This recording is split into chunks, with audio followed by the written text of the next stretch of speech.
Il-Ministru tal-Infrastruttura Ian Borg reġa' spiċċa s-suġġett ta' ħafna kummenti u posts fuq Facebook wara li poġġa plakka kommemorattiva f'nofs ta' bankina. Meta nhar il-Ħadd il-Ministru flimkien mal-Prim Ministru inawgura Centrelink huma kixfu lapida kommemorattiva ta' daqs ferm akbar minn tas-soltu. Fil-fatt din il-plakka hija ola mill-istess Ian Borg u hi magħmula minn biċċa blata ħoxna.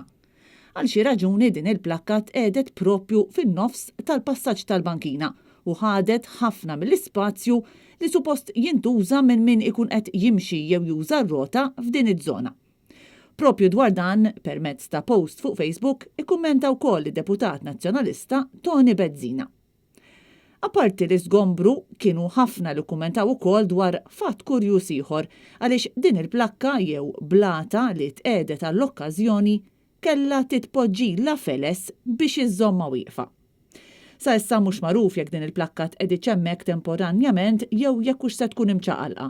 Li nafu żguru li l-Gvern wedna li mhux se nibqgħu impestati fit-traffiku. Ser ikollu effetti pożittivi għal daw il-familji li bħalissa jinsabu impestati bil-konġestjoni tat-traffiku. Kristina Majra għal Net News.